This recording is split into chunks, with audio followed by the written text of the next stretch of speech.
Good evening, Bhante. Good morning, Bhante, and dear Morning, friends, Dhamma friends. Okay, now we pass the time to Bhante. Thank you, sister. Thank you. Let us start our Dhammapada studies class. First of all, let us take a moment to pay our tribute, pay our gratitude, and pay our honor and respect to our supreme teacher, the Buddha.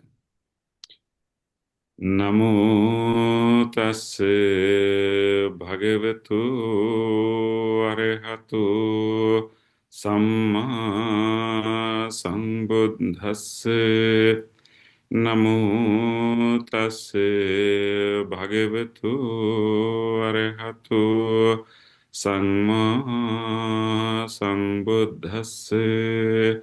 Namo tassa bhagavato arahato samma sambuddhassa.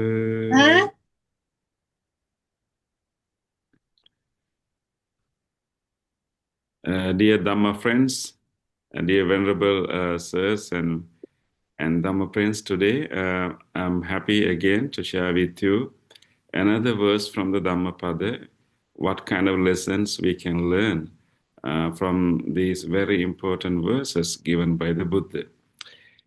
And so the Dhammapada, as you know, is a collection of verses uttered by the Buddha in different occasions. And these verses have been organized into different topics in the Dhammapada text itself. And they are very pithy sayings with, very important meanings hidden in these verses. And so, as we have been doing for past few weeks, let us, dwell into one verse today. And please feel free to, write any of your questions in the chat box while we are, going through the discussion. If any questions, any more clarifications you need on certain concepts or terms, please feel free to write in the chat box, or you can raise your hands and ask at the end of the class. Okay. Let me share this now.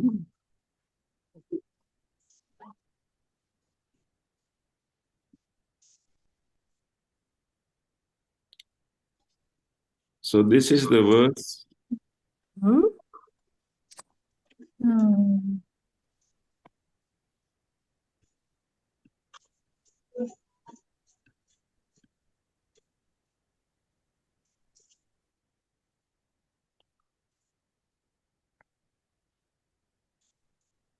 Today we'll be discussing verse number 120, and this is the verse we are going to learn.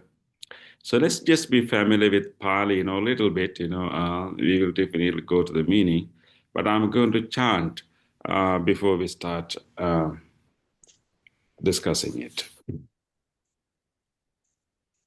Bhadropi passati pāpaṁ yāva bhadraṁ na paccati Yadā ca paccati bhadraṁ atha bhadro bhadrani passati.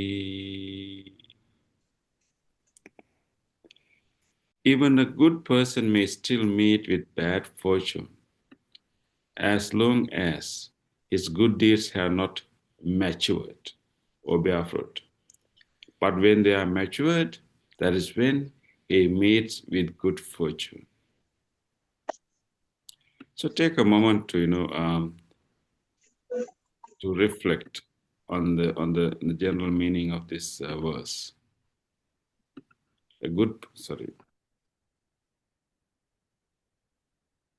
Even a good person may still meet with bad fortune as long as his good deeds have not matured.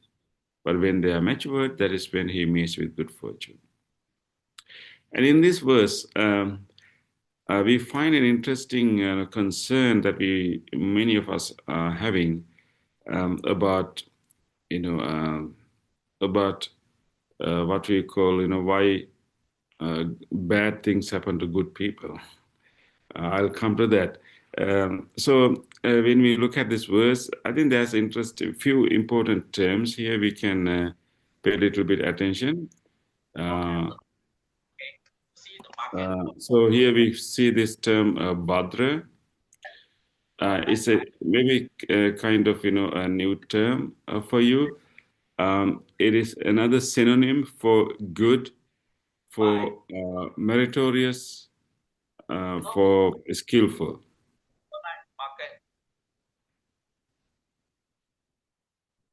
So Bhadra is it stands for good. So just like word uh, similar to uh, the word like punya or word like kusala, we see Bhadra is also another qualitative terms to refer to good, refer to wholesome. So that is Bhadra, and then we have Papa here. So let me. So the few important terms that we will be familiar with today is pāpaṁ. Pāpaṁ is a word. It stands for bad or unwholesome deeds. When you say pāpaṁ, it's a noun, so it means can be a bad or unwholesome deeds. And then we have this new term bhadraṁ, which can means good deeds. Which can also simply means good or good person, wholesome. And then we have other important term passati, which means to see, uh, see. And then there's another important term called paccati, which is one of the key terms in this verse. Paccati has different meanings, but importantly, it means matures, ripens, or get cooked. Sometimes we also use the term paccati or some paccati for cooking. So what this verse is saying that and when whatever karma that we perform go through a form of cooking, form of maturation. So those are the important terms that we can remember. Passati and paccati are verbs. To passati to see, and paccati is to mature, so ripens, and then pāpaṁ is unwholesome, bhadraṁ is good, wholesome. Okay, and so this question, why bad things happen to good people?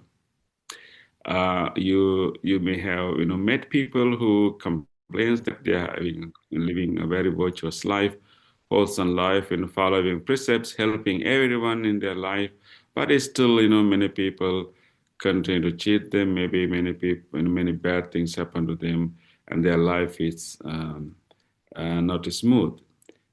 So people start to question, does karma work? Because I'm living this good life and a virtuous life, but many bad things happen to me. And this is the most very common question, actually. All the in many religions, people try to answer these questions: why bad things happen to good people? I think this verse can provide some kind of Buddhist perspective to this question. But I think, uh, but uh, before we go into the specific answer that we have in this verse, I think I would like to, ask another question. When we say bad things about the good people, what do we really mean by bad? Bad things happen to good people. So what do we really mean by bad? Because we know that impermanence is the common universal characteristic of everything. So impermanence is common to all. I mean, whether we are good or bad, whether you are skillful or unskillful, we are all, subject to the law of impermanence. Therefore, there are things happen to us whether we behave well or not.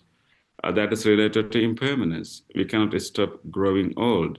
We cannot stop, things falling apart, and that's a part of the existence, part of the life. So some bad things uh, uh, may be related to general law of impermanence. Our cars break down, and our uh, utensils, break down and things change, economic system change, the weather changes. So therefore, I think sometimes we have to ask another question when you say bad things happen to good people, what do you really mean by bad?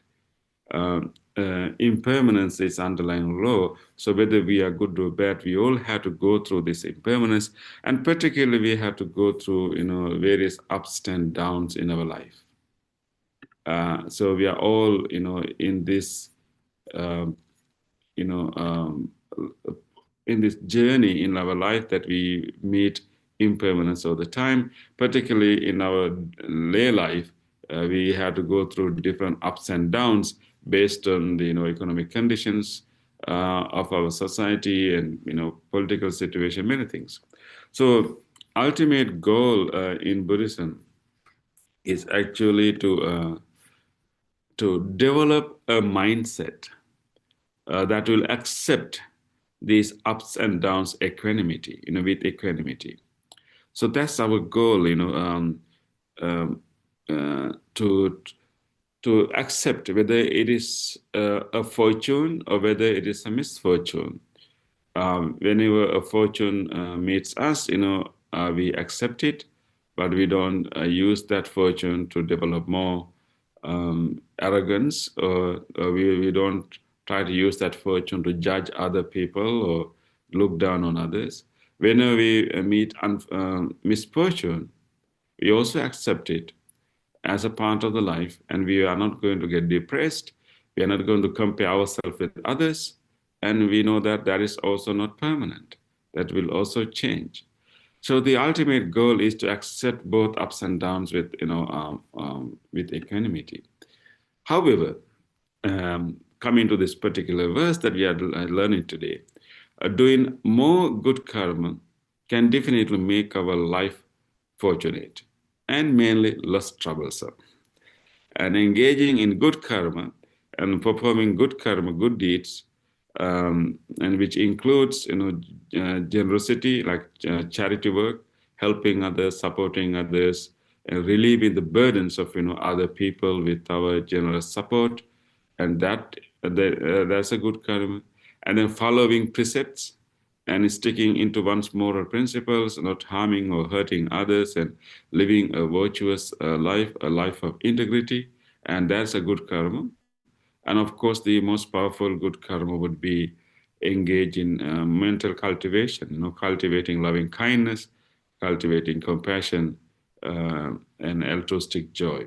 So, engaging in meditation that involves developing good qualities in our life, also good karma. So, doing this good karma can definitely, although the impermanence will be the underlying rule, underlying principle of everything in our life, but doing good karma can give us a little bit of a comfort.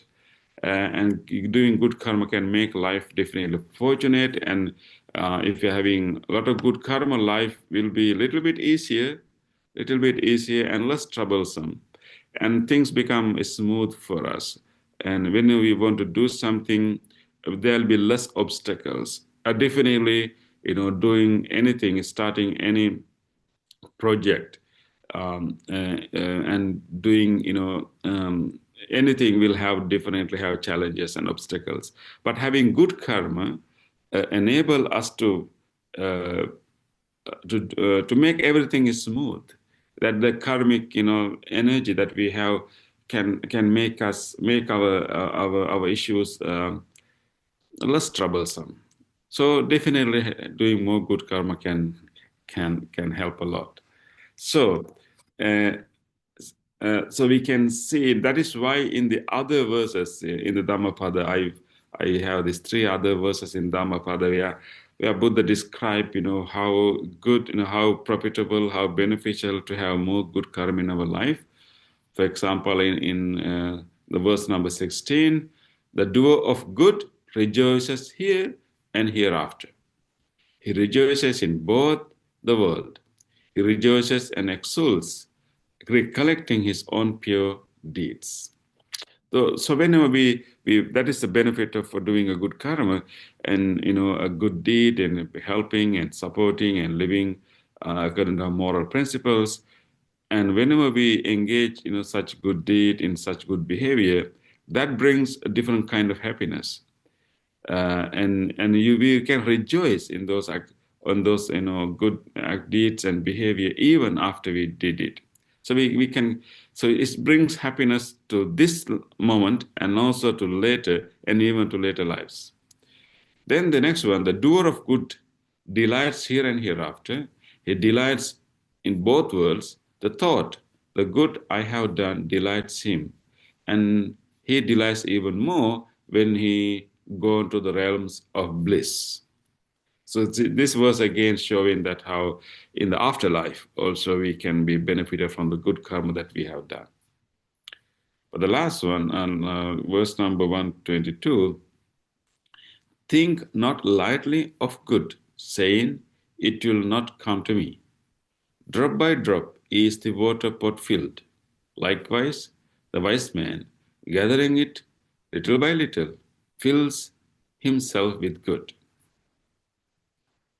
So there's such an encouragement, in the Dhammapada for us to do good karma, good activities. And of course, our pot, the pot is filled little by little. So our pot, if pot is similar to our life, how you want to fill your pot, how you want to fill your life. Anyway, we will engage in different kinds of activities in our life. Living is to meet challenges and making decisions and doing things. We always perform actions in our life. So what kind of actions are they?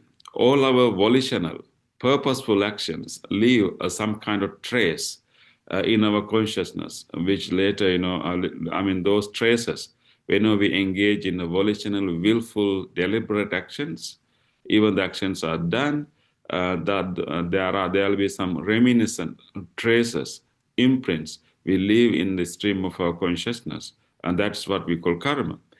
And those traces, imprints, have the potential to yield different results.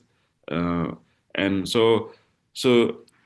what kind of traces that you want to fill in our life? So I think the water pot is going to get filled anyway, whether with the good ones or bad ones. So we have to be wise to fill our pot with good deeds, and then our life will be smooth and easy. But that doesn't mean that we will never suffer, or we will not meet any challenges. But the good karma does not solve the problem of samsara. It just makes things easy for us, and only the enlightenment will bring the complete solution to the problem of samsara. But the good karma can make things easy and comfortable. So the one important point we can discuss at this point is actually we have this, whenever we use the term karma, sometimes we use the term karma to the results of the karma. So there's other term called vipaka. We rarely use as that term, but we simply use the karma even to mean the vipaka. And today this verse talks about that vipaka side. Karma is what we do. It is not what we experience as a result. What we experience as a result is called vipaka. Vipaka, that means maturation. So when people go through difficulties, when they meet with a misfortune, they say, "Oh, that's my bad karma." In fact, actually, the karma means what we do, actions. And if you want to say correctly, we have to say it is my vipaka, or maybe karma vipaka. So that will be the more technically correct term. But you never know whether all the misfortunes, difficulties you go through is a result of your bad karma, because our life experiences are generated by so many sources, and karma is only one. But anyway, so people usually say it's my bad karma when they are experiencing some bad, things. So karma is what we do, vipaka is what we experience. So technically we have to say, oh, it is my vipaka, it's my karma vipaka. That will be a correct way of saying it. The karma is what you do. So we can perform karma, and then what we receive is called vipaka, the result of the maturation. But very interesting thing about our the way we use our karma. We only talks about karma whenever bad things or misfortune come to us. And if you hit a lottery, does anyone say that is my karma? I mean, that should be your karma too, right? So people only remember karma when the bad things happen to them.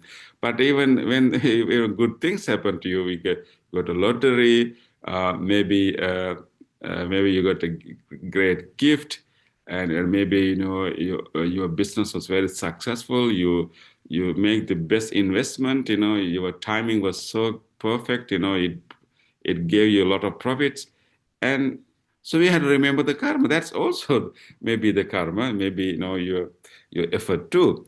But usually people remember karma whenever bad things happen to them. But not only bad, but good things also brought to us by our karma. But anyway, the correct term will be particularly the result of the karma is not called karma. Result of the karma is called vipaka. So the effects of the karma may be evident either in short term or in long term. This is an important other lesson we need to learn. Whenever we perform a karma, then we leave that imprints or leave that traces like seeds in our stream of consciousness. It's like you just plant, you just put some seeds underground.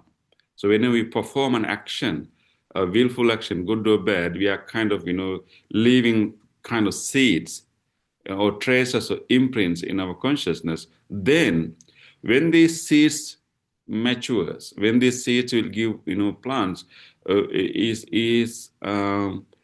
is conditional. It depends on so many conditions.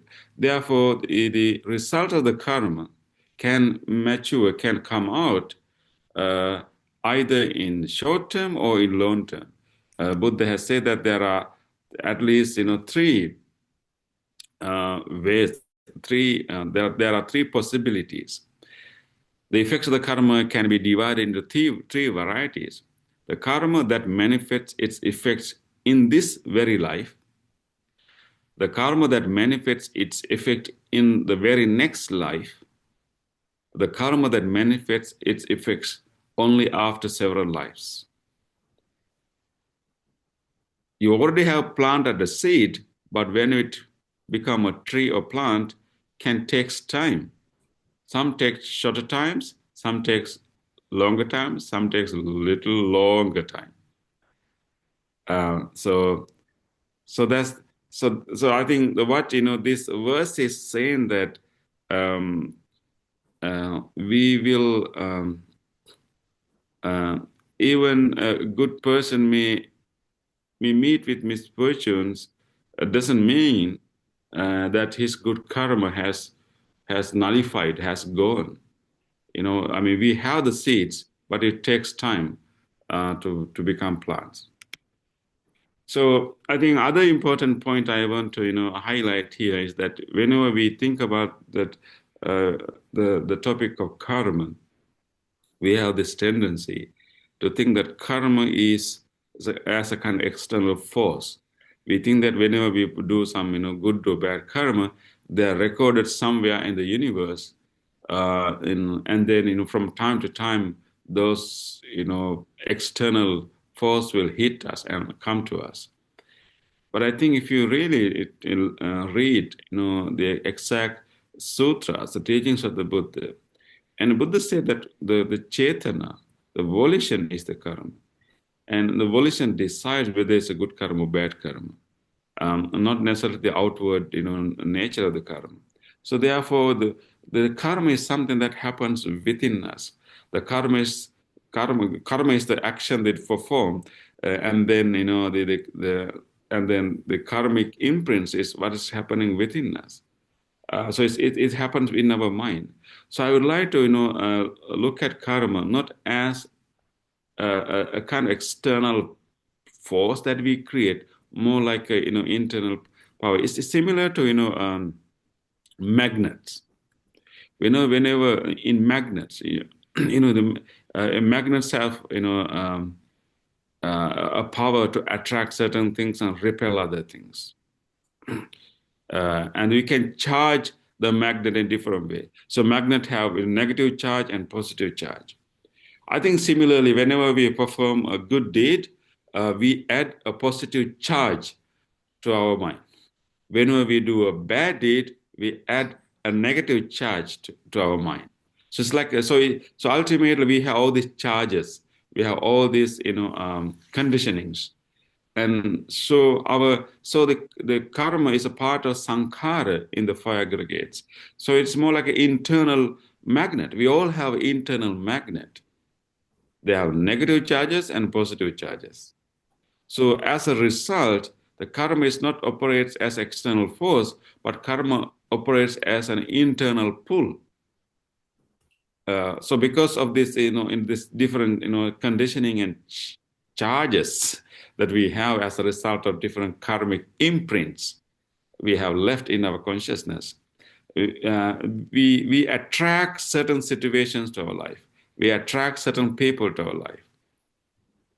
We draw certain people, certain things to our life, good or bad, based on whether charge is negative or positive.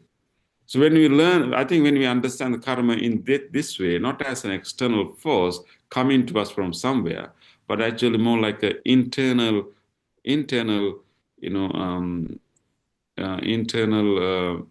like a magnet kind of internal pull, that we have these traces, karmic traces within us, and negative and positive charges, and then different things are attracted to us as a result of that.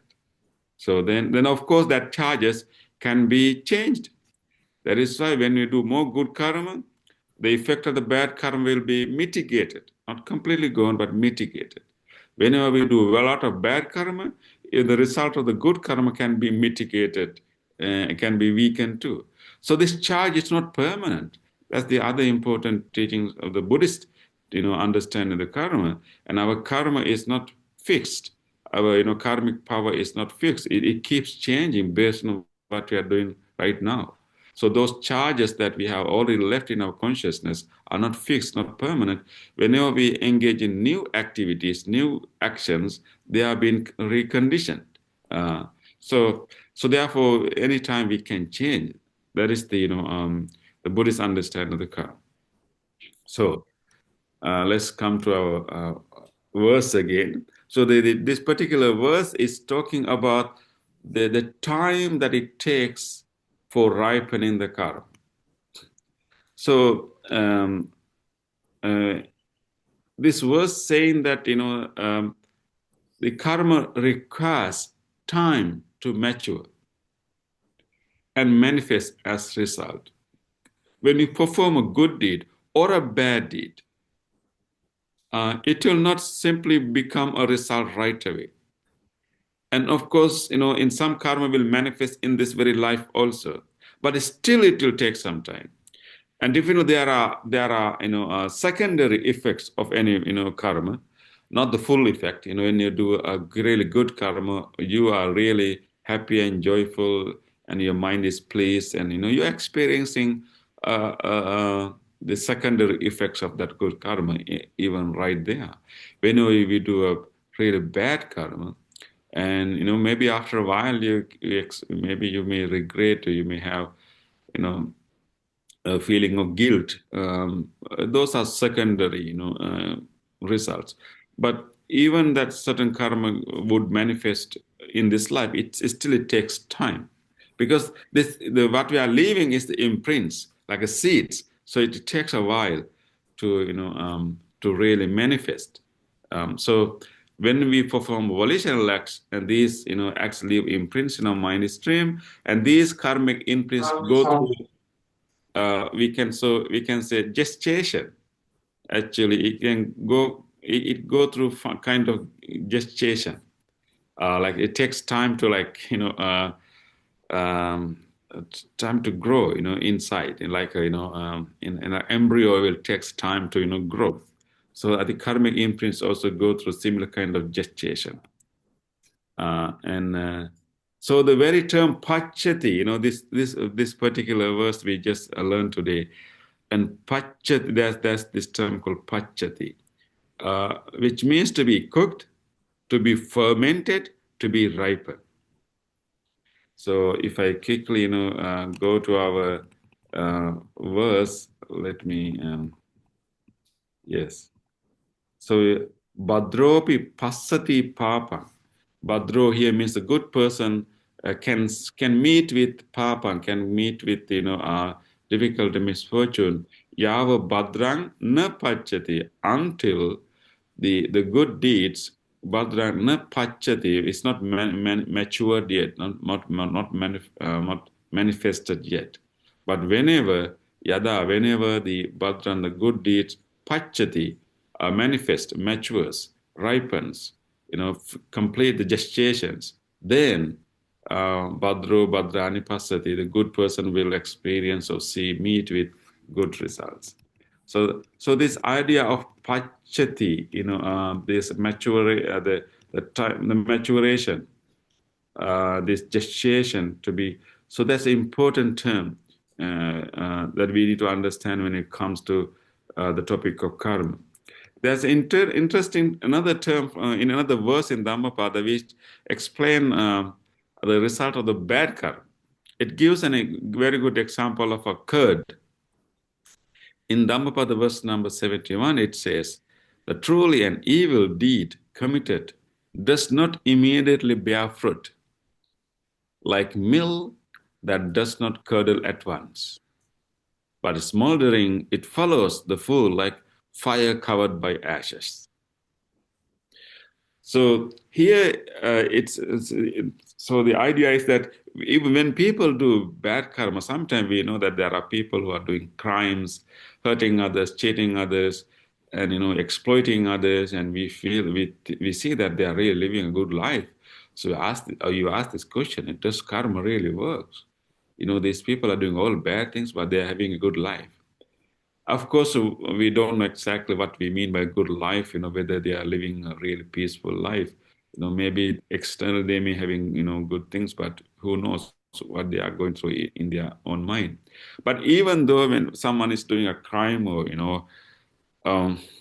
cheating others, that bad karma, according to this verse, will not immediately bear fruit.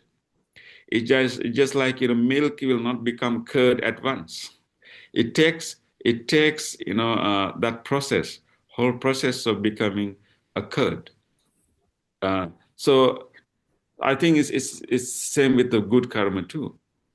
So again, what we see here is this, the idea that, even good or bad karma will not give result immediately, although there are secondary, results.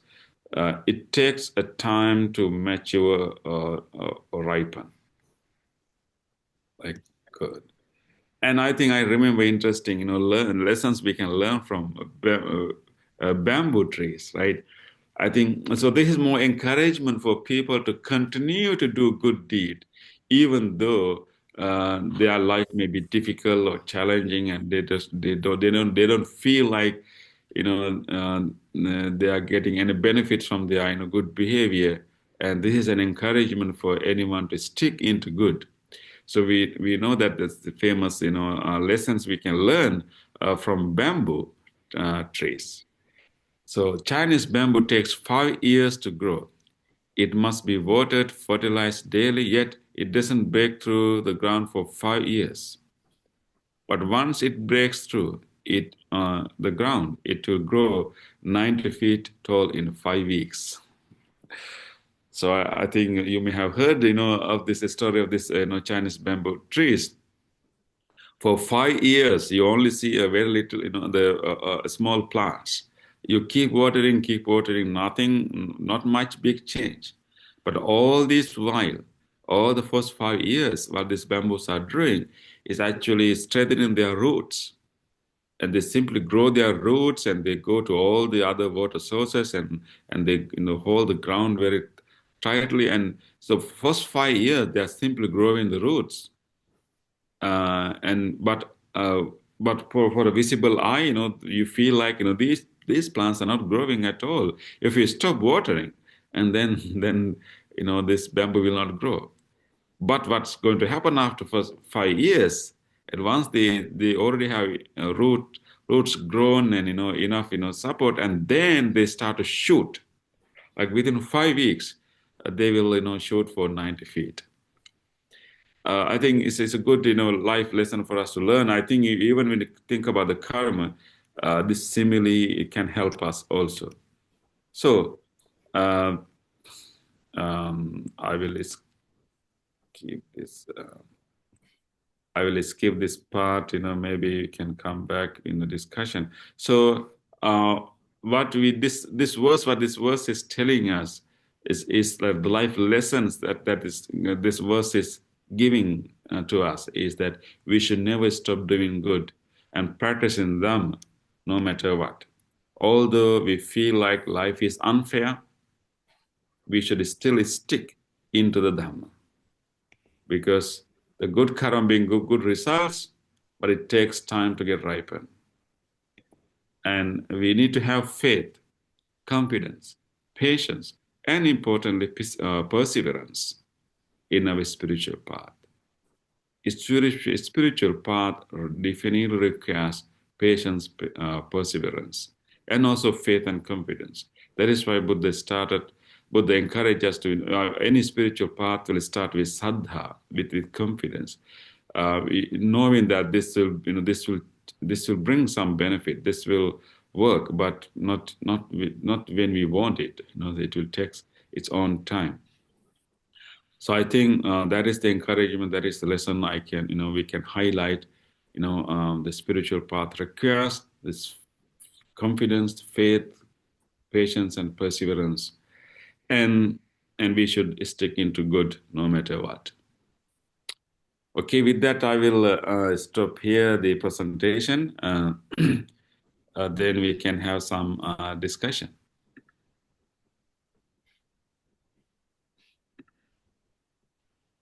Does anyone have some questions? Okay, I have a few questions in the chat box. I will go through it. And meanwhile, if you have any other questions, please feel free to write or raise your hand so we can have some discussion. Okay.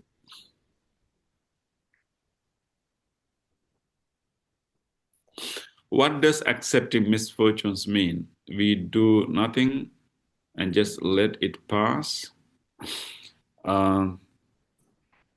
Accepting misfortunes, I think maybe it doesn't mean that we do nothing, and we should meet that misfortune, or maybe let's say difficulty, with acceptance, and then do what needs to be done. It's not simply we acceptance means actually we mentally don't resist it. We don't mentally create the resistance or like blaming about it. Any misfortune, any challenge, any difficulty is an opportunity for us to grow, to develop our spiritual quality. So what we mean by accepting is actually not to develop mental agony about it and mentally, oh, here is again, this is life, right? And so but then we do something about it, right? And we can handle, if it is criticism, if it's a blame, we try to accept it as a part of the life, the human behavior. And then if there's lessons to be learned, we will learn about it. And if there's a correction to be done, we will do it. So I think it doesn't mean that we withdraw or doing, but we will. There are so many things we can do to avoid, maybe minimize the effect of that misfortune or challenge or difficulty or loss. We should do something about it, but we should do it after developing some attitude of acceptance. And I think that having that attitude of acceptance is so important for us to do something about it, and with some energy. Otherwise, we'll be grumping inside and blaming to all kinds of blaming to ourselves, blame to others. So we will not have enough energy to do anything. First, we have to accept it, and this is the part of the life, and then we do something about it. It's part of the life. Hmm. Very the full. Okay, can we mute our microphones? Okay, that's another question. Isn't winning a lottery a blessing? We never know what that person is going to do with the lottery. I think, of course, any unusual income, any unusual, gift you receive is definitely a blessing, a good karma. But then what you would do with that is your discernment, your present karma. So winning a lottery will be a result of your past karma. But what you do with it, people can, use that money to do all kind of other bad things. And then you use the result of your good karma to do more bad things. Or you can use it to benefit many others, and maybe invest wisely. And so it's all, I would say that winning a lottery is a result of a past good karma, but we don't know whether it's going to be blessing or a curse, because we have enough stories. Many people who won lotteries, have done, they have make their life more miserable than before. So it has to be very hard. We have to be very, very mindful what we do with it, our present karma. There's another question. If there's no self, that is, we do not really exist. It is all an illusion. I think there's misspelling over there, but I think the point is that if there's no self, whether the karma vipaka really matters. Okay, this is an important question, because I think this is the point we need to understand, that what the Buddha really mean by the concept of anatta. When Buddha say anatta, what he really meant by that, it doesn't mean that there's no self at all.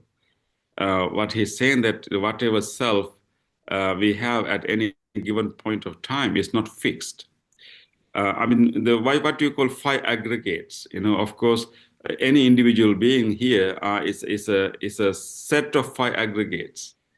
That means, our physical form, our sensations, our perceptions, our volitional formations, our consciousness. So there is a process of five aggregates operating, in each and every individual. So it doesn't mean that there's nothing. Each individual is different, unique. Everyone has a unique set of habits and tendencies. Everyone has a unique set of karma. So what the Buddha mean by no self doesn't mean that there's not self at all. The whatever self we have is not fixed. There's no permanent entity within that five aggregates. So there is a temporary self in that sense at any given point of time, and that we have to be responsible for that whatever version of self that we are having right now.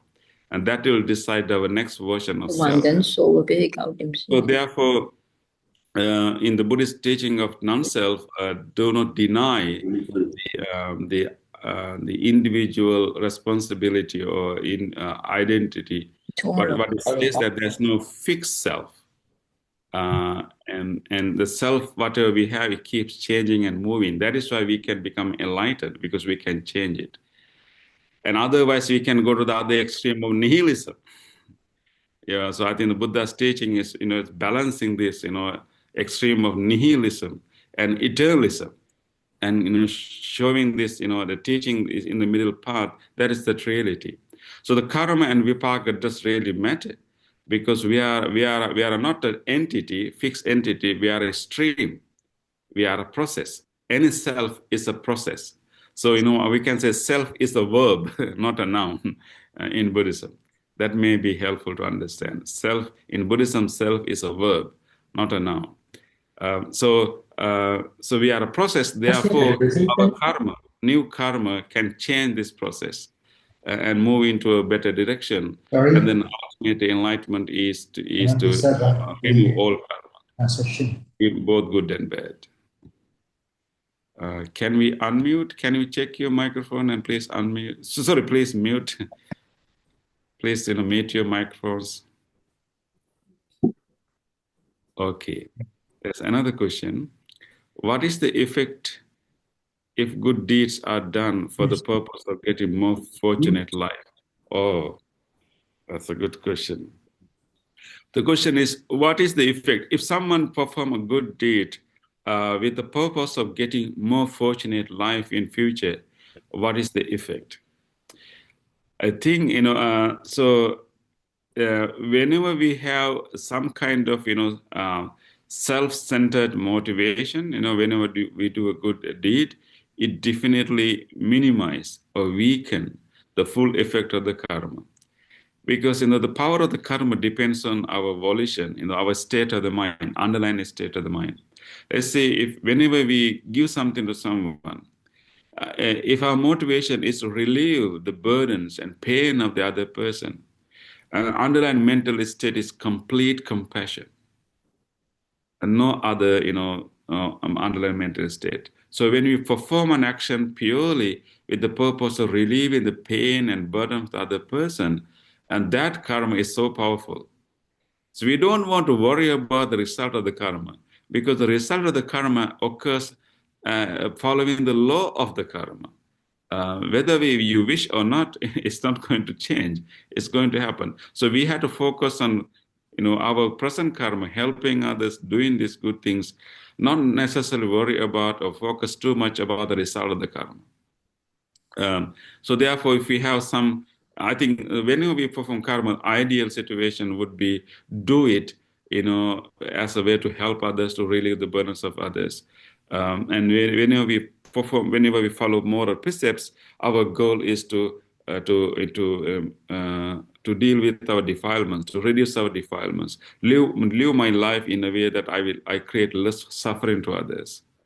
And as a result, definitely you will have, good results. You will have, if you're living a moral life, the benefit will be, you will get complete body, you get complete sensory organs, and you will not have any defects in your samsaric life, because you use your senses in a best possible way. So you have not used your senses and your body. You have not misused your senses and your body. When you follow precepts, as a result, you get perfect, intact sensory organs and body in your samsaric life. But we don't have to wish for it. It happens, occur in this, cause and effect law. So I think, therefore, whenever we do a good karma, it's really important, not to have too much, expectation, too much of wishes. But there is a way that we can perform good deeds with a particular goal. For example, the key disciples of the Buddha, we can learn from their life stories. Like, for example, Venerable Sariputta, Venerable Moggallana, and Venerable Anand, and other chief disciples in their previous lives. Whenever they made a good deed, they make an asseveration, they make a wish and determination. By the power of this merits, may I be able to serve, may I be able to become a chief disciple of the Buddha. So we can, direct all our good karma to a goal, but not like more like getting more pleasures to our life. But I think having a specific goal to benefit other beings and to have certain skills in our life. By the power of this merits, may I have psychic powers to help many other beings. So even when we can have a specific goal doing meritorious deeds, I think it has to be altruistic, goals. and disciples of the Buddha have done that. They have, make a wish after they perform a good deed, not to get more pleasures for me, but actually, eventually become a disciple of a Buddha Sasana to benefit others. So I think for Venerable Sunya Nandi, thank you for your question. When we have a specific, more self-centered wishes, when you do a good deed, it definitely diminish the purity of the intention, and then consequently it will also diminish the full effect of the karma. What determines the amount of time taken for one's deeds? What determines the amount of time taken for one's deeds to mature? Oh, that's a very technical Abhidhammic question, Tham. So many conditions, because just like when you plant a seed, so the karma is only producing a seed. Our present karma produce a trace, a charge, let's say a seed. So how long for a seed to become a plant? There are so many conditions in play here. So of course, if the soil is good, if it gets enough water, if it gets enough sunlight, and if all the other conditions are perfect, it will, come quickly. But so therefore, for any karma to bear fruit, so many time is important, and the kind of birth that we are having is important. We call kala, the time, what kind of period that we are living in, what kind of birth that we are having, whether human, animal, or divine. And then the upadi is important. Upadi means our personality, our personal qualities. What are the other personal virtues that we have developed? How you attain certain spiritual maturity. So our spiritual growth, the growth or not growth, is a factor in it. And then payoga, that means the present karma that we are doing is a part of that. Our past karma, how it ripen will also conditioned by our present karma. So all these conditions are in play. So it's really difficult to predict. So those are the 4 conditions that will influence the bearing fruit of the karma.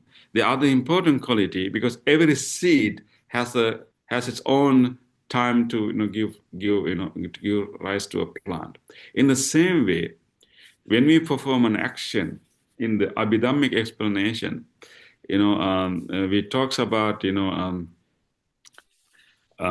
we perform an action, our mental process function very fast, and so we have this concept of javana, the most active pace of the mind when we perform an action.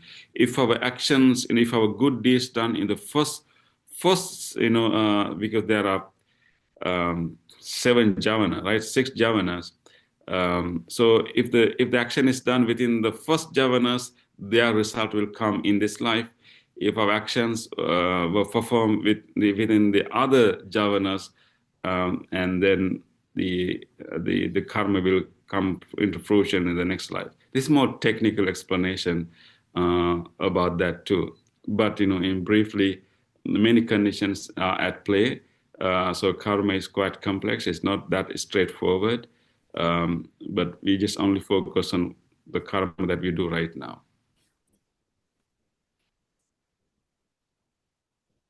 How and when can a person stop asking questions?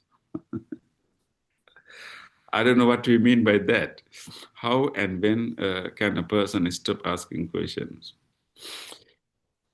I think asking questions is important until we get clarity. I mean, it is through asking questions, it is through investigation, it is through discussion that we get clarity of our understanding. So I would say a person can stop asking questions when person has complete clarity of that issue, of that matter. And how we can do that is asking questions before and learning about it completely.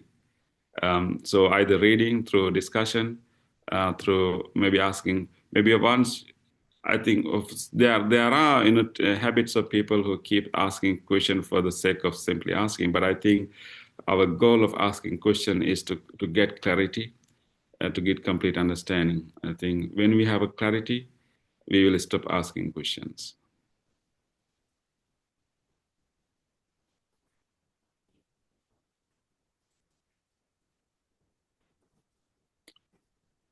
I have another question: how to forgive people who claim they go to Nibbana through Manomaiti? I'm sorry. The claim that someone else has been black magic through vision of what is Nibbana? I don't know what you mean by Nibbana. Nibbana. I'm sorry, I don't understand that question really well. Maybe you can write it again.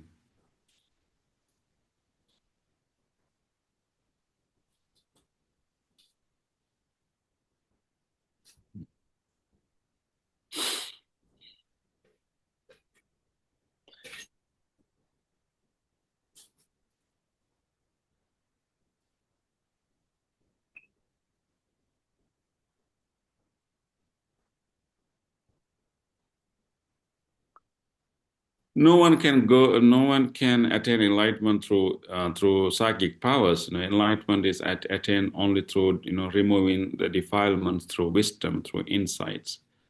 So anyone who claims to attain enlightenment through magical powers is not Buddhist.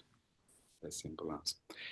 I think about asking questions. Sometimes asking too many questions without a goal of understanding the point, can make us, definitely crazy. Yes, I think maybe asking too many questions can lead us to overthinking, and definitely it can make us, agitated also. Yeah. Thank you, Brother Billy, for that comment. Okay. Is there any other question that someone would like to ask verbally?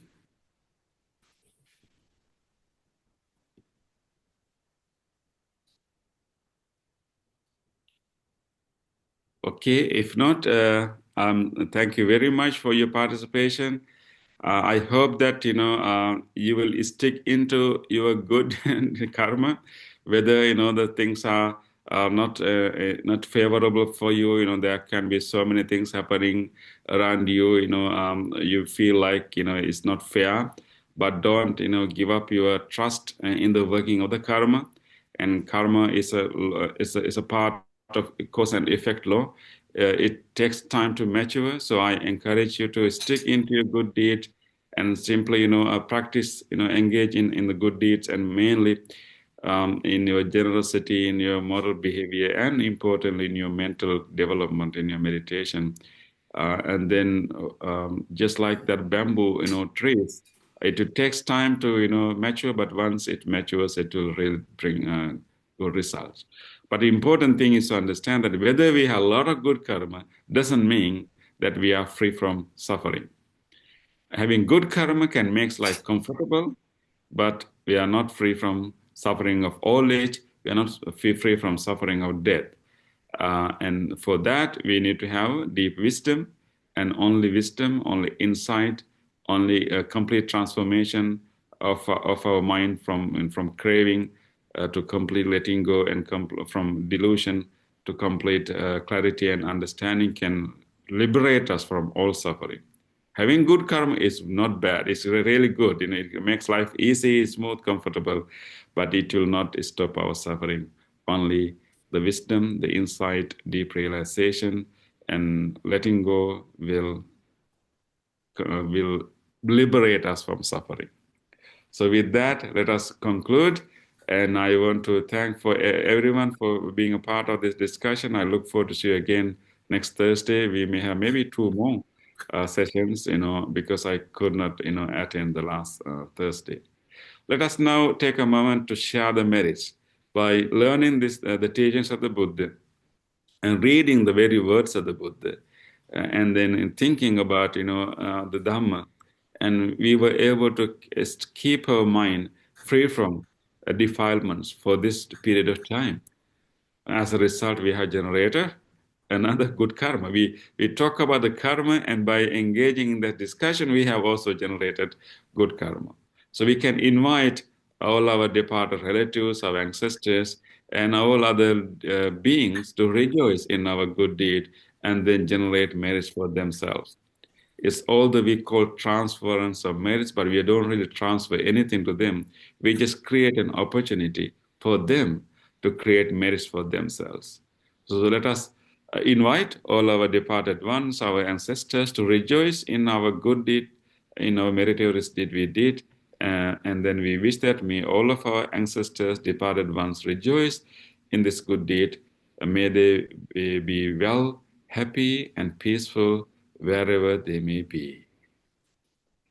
Idam mi ñātinang hotu sukhita huntu ñātayo. Idam mi ñātinang hotu sukhita huntu ñātayo. Idam mi ñātinang hotu sukhita huntu ñātayo. Let us also share these merits with all other beings, all the divine beings, and any other living being. If they wish to share these merits, may they all do so. May all living beings share our merits. May all living beings be well, happy, and peaceful. Ettavata ca amhi sambhatam punya sampadam sabbe deva anumodantu sabba sampatti siddhya. Ettavata ca amhi sambhatam punya sampadam sabbe bhuta anumodantu sabba sampatti siddhya. Ettavata ca amhi sambhatam punya sampadam sabbe sattha anumodantu sabba sampatti siddhya.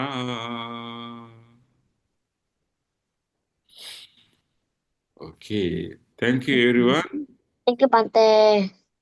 Thank you. Thank you, Bhante, for lessons. Good night, Bhante. Good night, everyone. Bhante. So nice to see Thank you you, all. Bhante. And I wish you all very happy Bye. Karina season. Yeah, thank you, Bhante. Thank you. Welcome. Sadhu. Thank you, Sadhu. Bhante. So nice to see you, yeah. Brother Theo and Brother Lim, nice to see you. Thank you, Yeah. Bhante. Thank you, Michelle. Yeah. Thank you. Bhante, we hope to see you in Malaysia soon. Are you Oh, coming? yes. Yeah, I'll be there. I'll be there soon. Yes. Good. Sadhu. Okay, Anandan, I really appreciate you stay awake. You know, do you have school tomorrow? Yeah. Okay.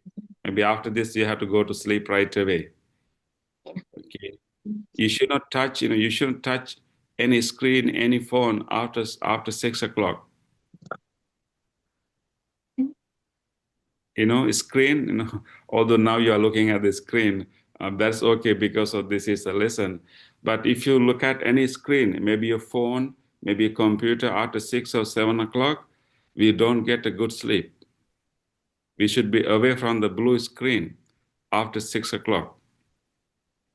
Okay, then you get a good sleep and then you have no trouble in waking up in the morning. You can be very fresh and go to school and do everything really well. If you look at the screen after 6 o'clock, you'll not get a good sleep. What do you think? Is it hard? Is it hard for you not to look at the phone after 6 o'clock? Easy. It's Easy. Okay. Okay. So make sure that your parents are next to you. They will hear that it's easy for you. So next time you will not complain. So if they ask you to stop looking at the screen after 6 o'clock, they will remember you just say that it's easy. Yeah. Yes, you can read books because it's not our eyes, the blue screen is affecting our brain. So it's really bad. You will not get a good sleep. And if you don't get a good sleep, you will not grow well. You will grow taller quickly if you give a good rest to your brain. Because your body needs to, develop and grow. For that, you need to have good rest. But your brain will not get a good rest if you look at the blue screen after 6 o'clock. Do you like to grow taller quickly? Yeah. I'm the Yes. third shortest in my class. The third shortest. You're already a tallest person in your class. No. No, I'm the third shortest. Third. Third tallest. Okay. Shortest. So give your body a chance to grow like a bamboo. So the way to do it is to let your brain rest really well. That is when it really grow everything. And for that you have to get rid of your eyes from the blue screen. Is 6 o'clock is too early? Can we think about maybe 7? After 7, you never look at a screen. Nah, I'm cool with the six. Okay, good. I'm so glad. You're just such a brave boy. I'm so glad. Let's do that. Okay, I think, Sister Karuna is next to you and your father maybe, around you. I hope that they will hear that. So after 6 o'clock, no phones for you. My father's not here. Okay, He's so probably after 6 sleeping. o'clock, no phones for you, no screen for you, okay? So you can read, you can study well, you can go to sleep. You will have one sleep with no nightmares, no disturbance. Your brain will completely rest and it will grow your body. The next day, you are 1 millimeter taller than the previous day. Mhm. Yes. You will hit the number one very quickly. Thank you. Can I ask a question? Okay, yes. Is doing a good deed in school a good thing? Is doing a good deed is cool No, I said is doing a good deed in school in the is school. I said it is doing a good deed in school a good thing. Why not? Doing a good deed anywhere is a good thing. It's a cool thing. I think in the school you get a lot of opportunities to do good deeds. Helping others, being kind to others, not bullying others, helping others is such a good thing. But the most good thing you can do in the school is to focus on your studies. Focusing on your studies, paying attention to what is teachers saying is also the very important good deed you can do. Okay? While helping others, you also have to focus your mind on your studies. When teacher is teaching something, if you think about that thing or this thing, what I'm going to have for lunch, if you keep looking around and teasing your friends when the teacher is teaching, and you not get anything to your brain, right? So you need to help others, be kind to others, don't abuse anyone, don't say any names to anyone, but at the same time, you have to focus your mind on what teachers is telling you. Okay, so continue to do good deed both at home, in the school, and also anywhere else. Got it. Yes. And know it. And know this. Thank you. Yeah. Thank you. Okay. Thank you, Bhante. Okay. Welcome. Thank you. Thank you, everyone. Yeah. Okay. Good night. Good night, Anand. Have a good sleep. Good night. Good morning, Bhante. Hey, good morning, Bhante. Good night. Yeah.